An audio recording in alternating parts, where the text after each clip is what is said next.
Today, we're unpacking a paradox. Why a woman can say she isn't interested, yet still won't let you go. If that sounds familiar, you're in the right place. Welcome to the channel, men.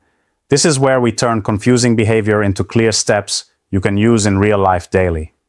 Let me put it plainly. You're not being rejected. You're being retained. Not for commitment, but for the benefits your presence provides. That's uncomfortable, but it's honest. Here's the simple idea at the center of this video. Even without romantic intent, your attention has value. It boosts mood, provides security, and keeps options open. That's why you might get a sudden, "Hey stranger," a like on your story, or a reply the moment you start moving on.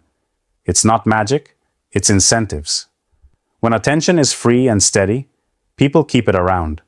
This is controversial because it puts responsibility back on us. When you invest heavily without a standard, you teach someone to keep you in the background. When you chase closure from mixed signals, you reward the very behavior that confuses you. None of this means she's a bad person. It means humans respond to what works for them. If your attention is available at all times, it becomes background music, noticed when it stops.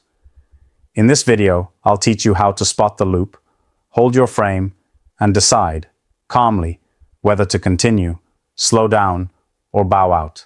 We'll translate psychology into simple moves: how to respond to check-ins, how to set respectful boundaries, and how to make your interest mean something by pairing it with standards. No drama, no bitterness, just clarity. By the end, you'll know why she can't fully release you even while claiming disinterest, and more importantly, how to stop playing the part that keeps you on the hook. 1. Rejected, yet she clings. You've heard, "I'm not interested," yet she still watches your stories, drops a late reply, and resurfaces whenever you pull back. Confusing? Only until you understand the game being played. The situation isn't about romance, it's about value. Your attention has utility even when your future together doesn't. That's why you feel pushed away and pulled close in the same week, as if you're a lamp switched on whenever the room gets dim. Here's the frame that changes everything. You weren't rejected, you were retained. Not as a partner, as a resource. Attention boosts mood, cushions boredom, and keeps options warm. When you provide it freely, it becomes background supply. When you withdraw it, the system jolts, and she pings you to restore equilibrium. That jolt is intermittent reinforcement. Unpredictable rewards create the strongest attachment, not sincere commitment. This is why the mixed signals feel powerful. The warmth isn't an invitation, it's a reset. The coldness isn't cruelty, it's calibration. She may not intend harm, but incentives are steering the wheel. If your time and energy always flow toward her, she learns you'll stay even when she stands still. The dynamic isn't personal, it's structural. You're valuable, but only so long as you're easy. Your move is leadership, not complaint. Decide what your interest means and pair it with standards. Respond when there's effort, step back when there isn't. Keep conversations short, focused, and purposeful. Suggest a plan once. If it stalls, release it. Your calm boundaries remove the thrill of chasing free validation and replace it with a simple truth. Access must be earned. A small shift changes the whole story. Mirror her pace. Match investment, not emotion. Give your attention where it compounds, not where it evaporates. Build a life that absorbs you. Training, friends, projects, rest. When you're engaged elsewhere, you stop being a vending machine for connection. Your absence creates clarity, and clarity reveals intent. If she truly values you, mutual effort appears. If she doesn't, silence grows. Both outcomes are wins. You exit the loop, or you build something real. Either way, you stop living as background music and start living as the main event in your own life. That's how you break the paradox without anger, pressure, or games, just standards and steady action. When she reappears after going cold, answer once, lightly, and move the exchange toward clarity instead of endless chat. Say, "Good to hear from you. I'm free Thursday at 7. Tea at Oak Cafe works." If she declines without offering a specific alternative, don't chase. Reply, "All good, another time," and disengage. If she circles back days later with a casual ping, follow the same pattern. Invite once, accept concrete effort, and otherwise keep moving. That rhythm flips the script. You stop being an on-call entertainer and become a man with direction. Direction is attractive because it signals you value your time. And if your time has value, your attention has weight. Weighted attention pulls real interest. Weightless attention floats away. 2. Retained, not chosen. You didn't get turned down, you got repurposed. That's the core of this section. When a woman calls you sweet and nice while dodging plans, she isn't selecting you as a partner. She's filing you into a useful category, a steady source of attention, reassurance, and optionality. That category feels flattering because you're close to romance, yet it quietly blocks you from it. Understanding this difference is the first step to getting your time, standards, and leverage back. Think in terms of incentives. Attention is a soft currency. It buys mood boosts and future options. If you give it without cost, people will accept it without commitment. Many men misread responsiveness as progress. In reality, responsiveness without effort is maintenance. She's maintaining a feeling, not building a relationship. Every time you respond to vague pings with big energy, you reinforce your role as background supply. Here's what being retained looks like. She answers when you initiate, but rarely initiates first. She complements your vibe, but avoids scheduling specifics. She becomes enthusiastic only when you mention other plans or other women, then fades when the perceived threat passes. None of that makes her cruel. It makes her human in a system where low-cost validation is abundant. Your job is to opt out of the role that keeps you almost chosen forever. Shift from chasing to filtering. Filtering means your interest is matched by her investment. Offer a clear plan once, tied to a day and time. If she declines, accept it with grace and step back. If she proposes a real alternative, continue. If she returns later with the same low-effort chat, reset the tone. Short replies, purposeful plans, no endless texting. You're not punishing her. You're protecting the value of your attention. Track actions, not adjectives. Actions are costly. Words are cheap. Reciprocity, initiative, and consistency are the tells. When those appear, lean in. When they don't, lean out.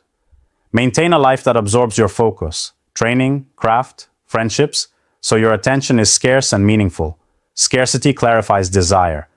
Men who are retained accept crumbs. Men who are chosen set terms, hold standards, and move forward without resentment. Use a simple two-question filter. Is she making this easier or harder? Is her effort increasing over time? If the answers aren't yes and yes, that's your signal. Don't argue for your value. Demonstrate it by reallocating effort. Attraction grows with direction, not negotiation. A man with direction invites. He doesn't plead. Practice the one-invite rule. Say, "Good to hear from you. I'm free Saturday at 5. Coffee at Oak House works." If she declines without an alternative, reply, "No worries, another time," and return to your life. If she returns days later with casual chat, keep it light and offer a plan. When interest is real, logistics get solved. When it isn't, conversation replaces progress. You stop trying to convert attention into affection and start selecting for alignment. Clarity beats perpetual ambiguity. That's the difference between being retained and being chosen. 3. Attention equals power. Attention is power. In dating, the person who manages attention sets the tone, the pace, and the outcome. If she says she isn't interested, but still circles back, it is usually because your attention has become a reliable signal in her day. That signal might be comfort, entertainment, ego fuel, or a simple check that she still could have you. You are not wrong for caring. You are wrong when you give attention without terms, timing, or purpose. Start by seeing attention as a budget. Every message, like, call, and favor is a spend. If you spend it everywhere, you weaken it. If you spend it with intention, you strengthen it. Men lose power when they flood the interaction. Hoping volume creates attraction. It does the opposite. Scarcity creates value. Short, focused exchanges beat endless chat. Clear plans beat vague rapport. Momentum beats loops. Make your attention measurable. Does the conversation move toward a plan, or does it circle? Does she initiate at least sometimes, or only respond when bored? Does her effort rise when yours rises, Or does she drift once she has reassurance? Track actions, not adjectives. Praise means little without movement. If there is no movement, you are donating energy to keep a feeling alive, rather than building a bond. Use simple rules. Reply when there is reciprocity. Suggest a plan once. If it stalls, step back. Keep your tone warm and brief. Match her pace, not her mood swings. When you pull back, do it to rebalance, not to punish. You are showing yourself that your time has weight. Weighted time changes how you speak, how you listen, and what you accept. Mind the slots where attention leaks. Scrolling her page. Replying late at night out of habit. Acting as a coach when she wants an audience. Each leak trains a role you do not want. Plug the leaks by living a schedule that absorbs you. Training, work, friends, sleep. When life is full, attention becomes selective, and selective attention becomes attractive. Respect matters. Do not play games. Do not insult her or yourself. Lead with calm standards. If interest is mutual, attention becomes a bridge. If it is not, attention becomes a chain. Choose the bridge. Practice the one invite protocol to keep power clean. When she pings you with a hello, acknowledge and move it toward clarity. Do not chase when the energy drops. Your standard is simple. Effort earns access. Consider your online attention. Liking every post, watching story updates, replying instantly tells her your attention is cheap. Save responses for meaningful exchanges. Build momentum offline. When you treat attention like a precision tool instead of a faucet, interest becomes obvious. Real interest invests. Weak interest lingers. Let results teach you. 4. The Benchwarmer Trap. Picture this. Tunda meets Ada at a friend's birthday. She's warm, funny, and casually mentions she's seeing someone. He respects that, keeps it friendly. Weeks pass, and Ada starts replying to his stories, sending memes, and asking for his take on things her boyfriend doesn't understand.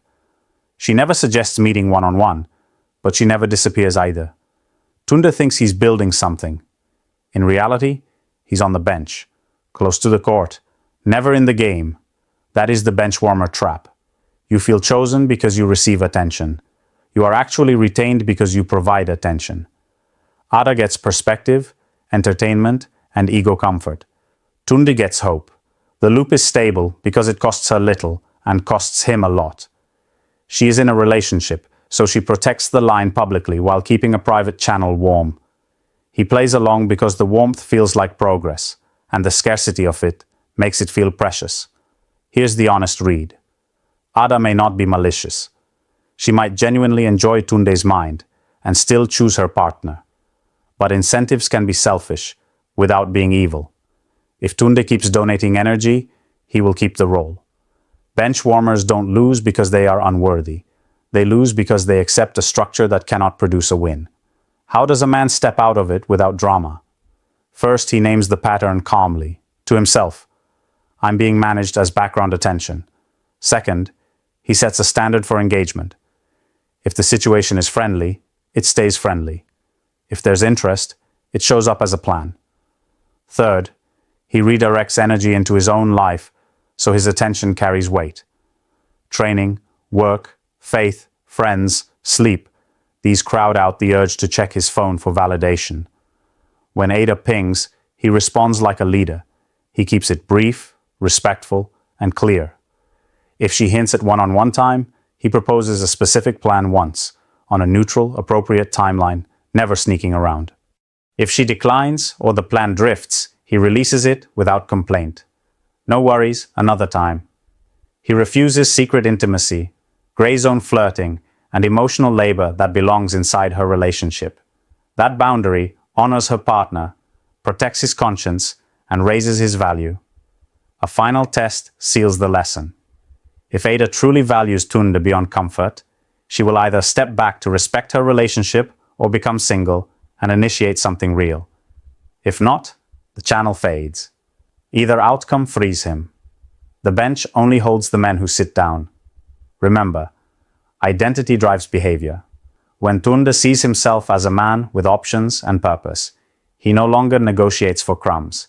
He offers presence where there is reciprocity, not where there is secrecy. He stops being the emergency generator for someone else's relationship and becomes the main power source in his own life. Men who exit the bench don't slam doors. They build doors. Clarity, consistency, and character make you scarce. Scarcity raises respect. Respect invites genuine interest. When real interest shows up, it doesn't whisper. It organizes itself. Period. 5. Stop rewarding breadcrumbs. Breadcrumbs are tiny hits of attention that feel like progress but never become plans. A heart on your story. A midnight, "Hey stranger," a reply only when you pull back. The wrong move is feeding that cycle with bigger energy. Instant replies teach her you're always on call. Long late chats tell her she can park boredom with you. Coaching her problems by text gives value without return. Inviting again after she dodges the first invite converts you into background supply. Saying yes to vague sometime keeps you stuck in the loop. The fix starts by naming the pattern. You are not in a courtship, you are in a loop. Loops end when the reward disappears. That means your behavior must change before hers does. Attention has to be paired with intention. You respond when there is movement, and you disengage when there is drift. Your standard is mutual effort, not perfect chemistry over text. If interest is real, it shows up as logistics, not emojis. Make clarity your default. When she pings after silence, keep it warm and decisive. Good to hear from you. I'm free Thursday at 7. Tea at Oak House works. If she says she's busy and offers nothing else, do not negotiate. Say, "No worries, another time," and return to your life. If she comes back with small talk, don't pour energy into the chat. Steer again. I enjoy talking when it leads somewhere. Saturday afternoon could work. Set boundaries on emotional labor. When she wants deep advice, minus real dates, say, "I'm not the right person to unpack this over text, but happy to chat in person." Thursday works. When she wants late night entertainment, say, "I keep nights for rest. Let's pick a day if you want to catch up." When she flirts while claiming confusion, say, "I move with intent. If you want to meet, suggest a time that suits you." The wrongs are simple to spot. Double texting after a decline. Explaining your value. Chasing after reschedules. Performing as her therapist. Engaging in secret flirtation if she's attached. Monitoring her socials for crumbs. The rights are just as clear. One invite, one follow-up, then release. Short replies, strong plans, and silence after vagueness. Respectful tone, zero pressure, clean exits. Finally, align words with lifestyle. Stop soaking in her feed. Reinvest that attention into training, work, friends, and sleep. When your time has weight, your words carry consequence. She will either step forward with specifics or fade into the background where she belongs. Both outcomes serve you. You are not cold, you are clear. And clarity is how you stop feeding breadcrumbs and start receiving real bread. If she steps up, meet with presence, not performance, and keep momentum offline where it matters most. If she doesn't, wish her well and keep walking. Standards are quiet. Consistency is attractive. Direction is irresistible for healthy men. Protect your focus, guard your energy, and let results, not feelings, decide the next move. 6. Scarcity over neediness. Neediness shouts, scarcity whispers. One repels, the other magnetizes. Men confuse the two because they think silence alone creates value. It doesn't. Scarcity isn't ignoring her. It's prioritizing a life that naturally limits your available time. That difference changes everything.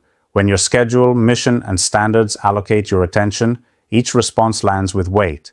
When you are always available, your presence loses voltage, and she treats it like background noise. Here's the tell. Neediness chases feelings. Scarcity protects standards. Neediness texts to soothe anxiety. Scarcity waits for reciprocity. Neediness tries to impress. Scarcity invites and releases. The energy feels calmer because you're not trying to win anyone over. You're letting alignment select itself. The paradox is simple. The less you attempt to keep someone, the more your presence signals value, because you clearly value yourself. Build scarcity by building rhythm. Have non-negotiables. Training, focused work, sleep, family, faith, friends. Keep your phone out of reach when you're inside those blocks. Reply after you finish, not during.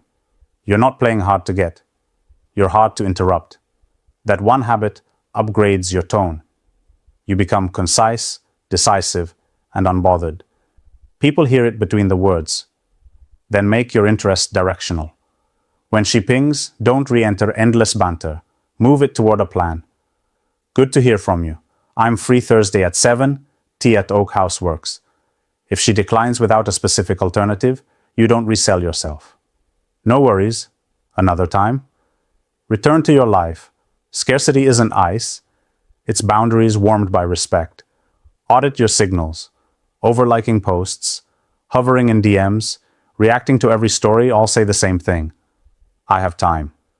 Replace those habits with creation and progress. Training logs, business tasks, reading, rest. When your life generates momentum, your responses arrive with the gravity of someone going somewhere. That gravity is attractive because it promises a better experience, not louder promises. Watch what happens to your language. Neediness explains, negotiates, and overcommits. Scarcity clarifies, invites, and accepts outcomes. You stop asking for reassurance and start measuring investment. You stop taking mixed signals personally and start treating them as data. Data drives decisions. Decisions free you from loops. If she steps forward with effort, you match it and build. If she doesn't, you release without dramatics. Either result is a win. Scarcity makes space for the right person by refusing to rent space to the wrong dynamic. That's not cruelty. That's stewardship of time. The final check. Scarcity is not a costume.